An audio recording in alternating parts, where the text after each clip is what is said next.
Hi friends, welcome back to my channel Judson daring women. Friends, మన బ్రతుకు తెరువుకు అవసరమైనటువంటి డబ్బు గురించి నేను కొన్ని ముఖ్యమైన విషయాలను మాట్లాడాలి అనుకుంటున్నాను. ఒకప్పుడు వస్తు మార్పిడి ఉండేది. ఆ వస్తు మార్పిడికి బదులు డబ్బును కనుగొన్నారు. ఈ లోకంలో దేవుడి కంటే డబ్బు చలామణి ఎక్కువైపోయింది.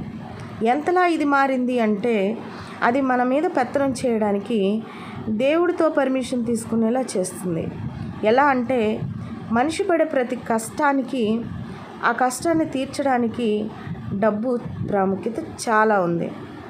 రోగానికి మందు కొనాలన్నా డబ్బు అవసరం, ఇంట్లో సరుకులు కొనాలన్నా డబ్బు అవసరం.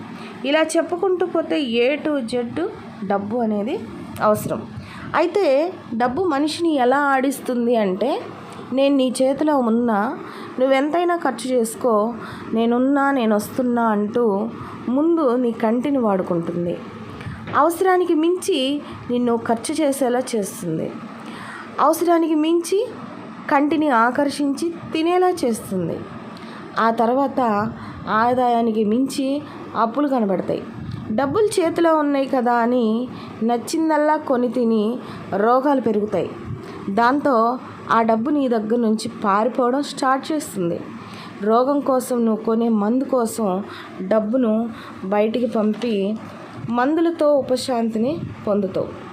ఓ రోజు ఆస్తులు, బంగారం, ఇల్లు రూపంలో ఎంత డబ్బున్నా వాటిని చేజార్చుకోవడం ఇష్టం లేక, చిల్లర లేక చివరికి కన్ను మూస్తావు. మరి డబ్బు మదాన్ని ఎలా దించాలి అంటే సింపుల్. అవసరానికి మించి ఆస్తులు, సౌఖ్యాలు వద్దు. ఉన్నదాంతో మనశ్శాంతిగా బ్రతుకు. సమతుల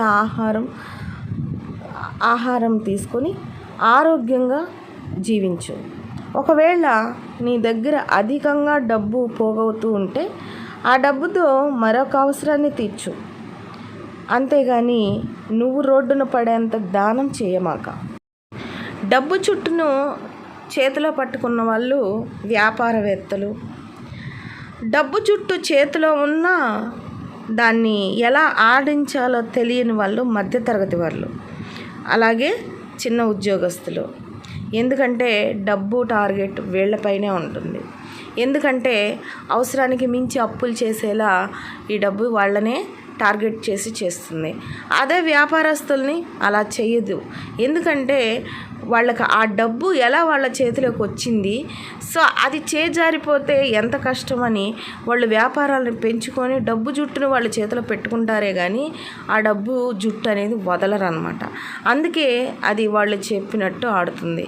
కానీ మధ్యతరగతి వాళ్ళు అట్లా కాదు. నీ చేతిలో నేను ఉన్నాను కదా, కానీ మళ్ళీ ఇంకో నెల వచ్చేసరికి నీ చేతిలో నేను ఉంటాను, అప్పులు చేసేసే, ఏం పర్వాలేదు తీర్చుకుందామని నిన్ను ఆకర్షిస్తుంది.